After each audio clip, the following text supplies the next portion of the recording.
Ghanatube SUBCRIBE for open some Addo 8 now Odi Weni action here said the latest, the happenings, the shocks, the happy ones and all that was for Nina Ghanatube so and I was Ebeka etem personal young wasted time Bibiano was for Dimechi Nanya a war on young Goti and Bra. Akosia, so in your case, I just want to know if you've followed all these activities leading to the budget hearing. During the SONA presentation, His Excellency actually called on the NPP to join and be a part of the national dialogue. But of course, obviously, as a party, you indicated that you're not going to be a part of it. I think, so first of all, I think there's a lot of, I wouldn't say excitement. We're anticipating something very profound tomorrow. That in the budget that will be read, e-levy will be cancelled. All the taxes they listed during the campaign, which became their speaking notes across the country, all those things will be scrapped. I find it strange that an invitation was extended to the minority and the party as far as the economic dialogues were concerned, on the premise that he said was it a crime scene? What do you call it? Yes. The economy was a criminally managed. Criminally managed. And to think that to extend that invitation was to do it on the floor of Parliament when he was reading the address. There was no official invitation to the party or to the minority caucus to join the economic dialogue. None. Unless you can reference a letter inviting them. I do not think that The just party saying didn't receive so, an invitation? nothing. Not that I'm aware of. No invitation to the minority Well, we're told caucus that you received an invitation. I haven't seen an invitation. It'll be easy. It'll be floating online. I just said I haven't seen anything. Okay, we'll cross check. So and then I think what is important is you've had an economic dialogue. You've touted yourselves as having had a very successful one. What were the outcomes? The conversations from it was that they were interested in what Ghanaians had to say as far as solutions were concerned.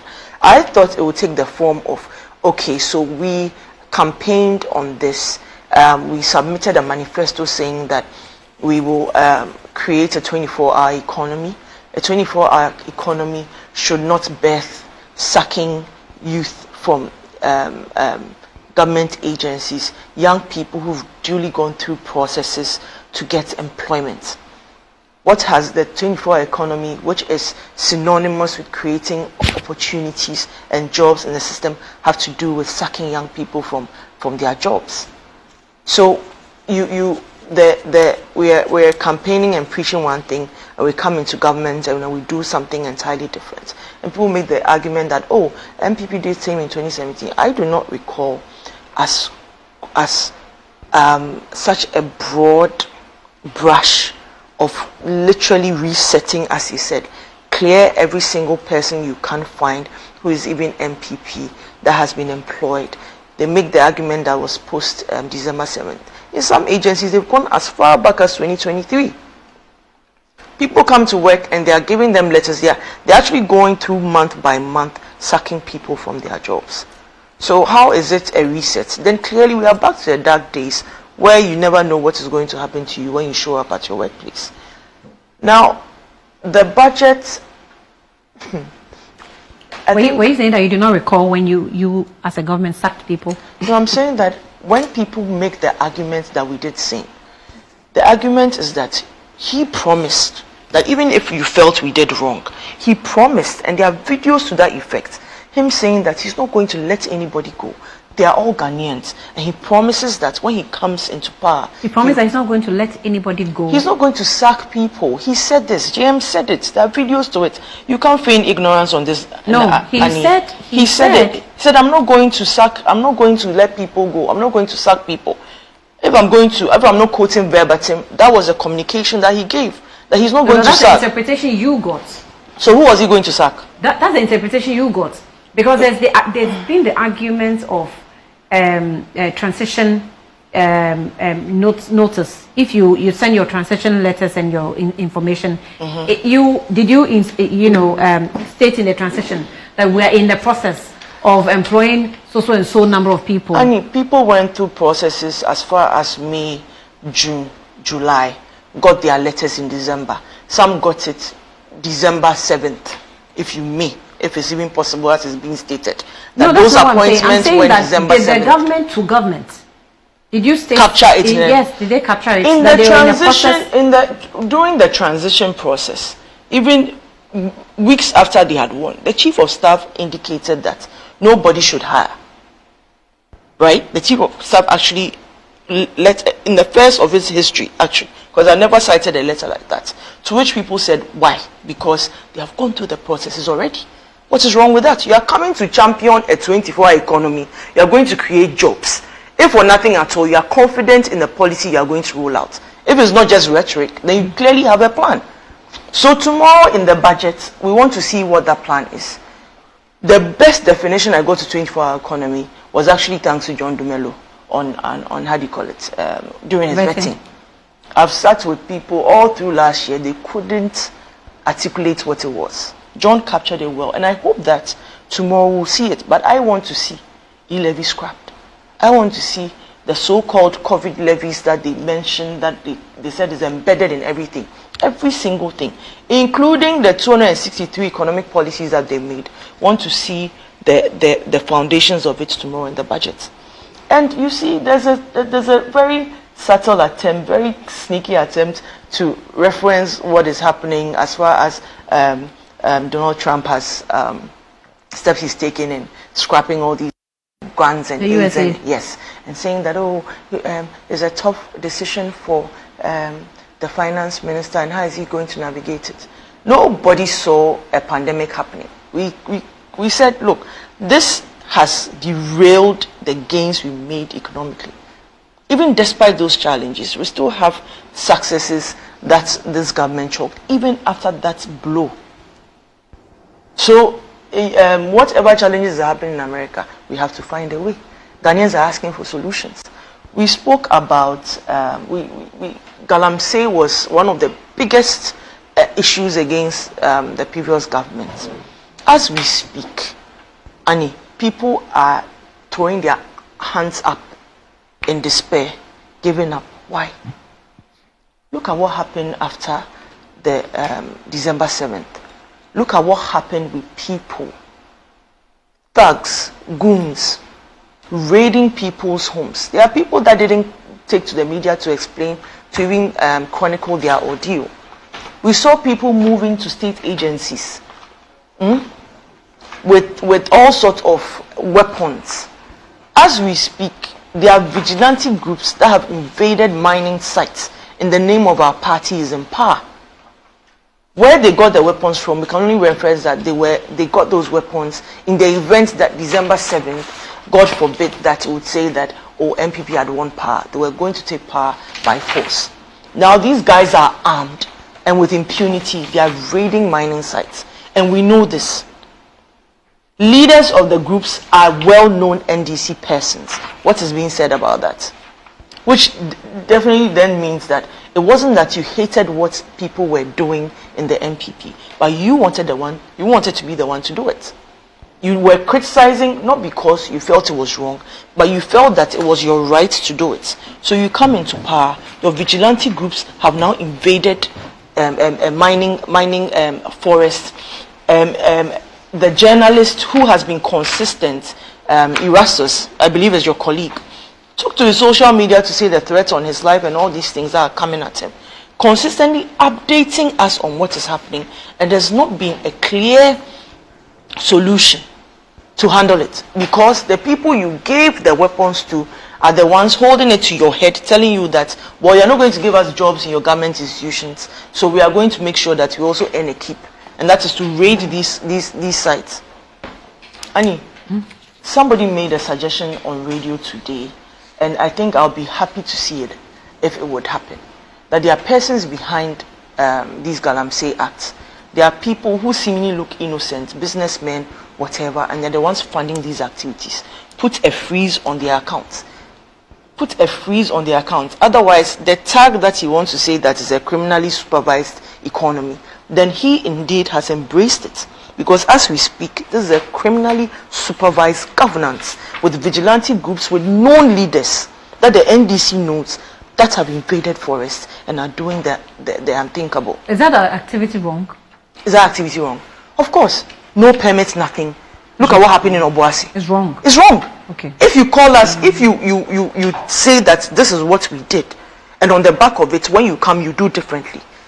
And this time, not only are you doing worse, but you've armed your people to do this. What impunity? Where do they get the audacity to do what they are doing? It means that to the very top, Galamsey boys is not me. it's, you see, to the very top, when people say that, it is shocking. At best, I didn't see any known vigilante head, MPP leader on the ground with a weapon.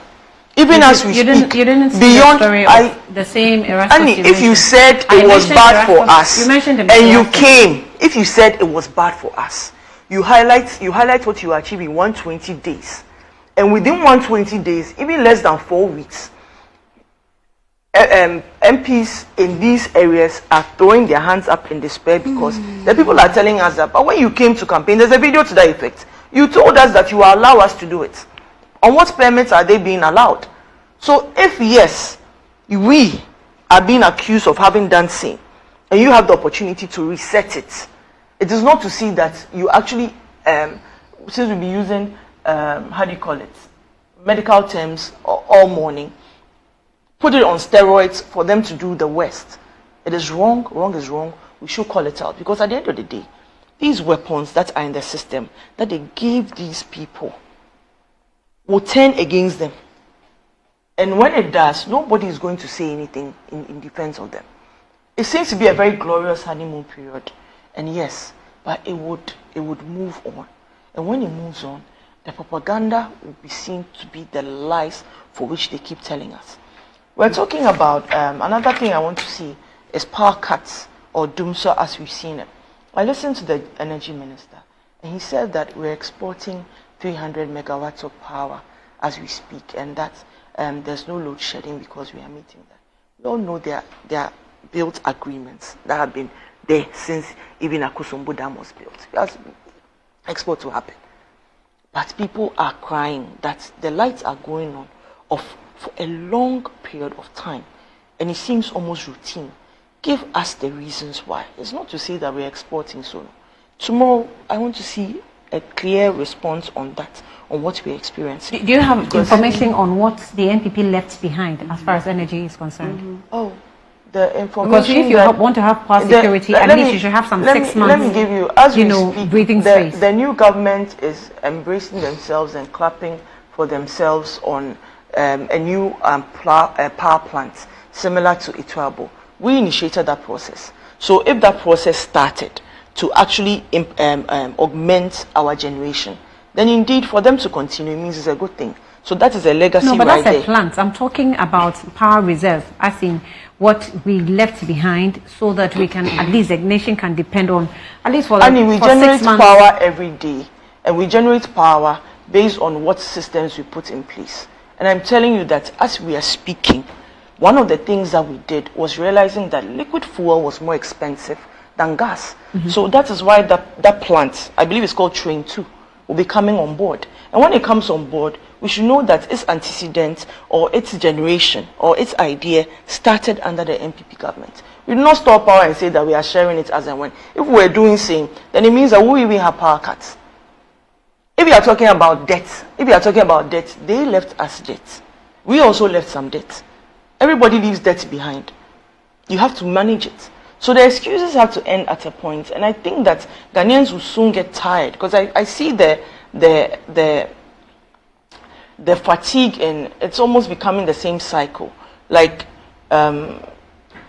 already giving an alley-oop to them as an excuse as far as US issues are concerned. Even captured in, and I'm saying excuses are a thing of the NDC, captured in his own SONA address after he was duly elected into power in 2013 SONA. He was referencing high economic was referencing economic challenges, inflation, whatnot. He was a vice president at the time. So tomorrow, let us see and hear that you have scrapped the taxes that you said were draconian and were a burden to the Ghanaian. Let us see that your 24-hour economy, you have actually laid down the foundation, and it's not just PR. Okay. Let us see that as far as power is concerned, we'll be truthful as to where we are and what we plan to do.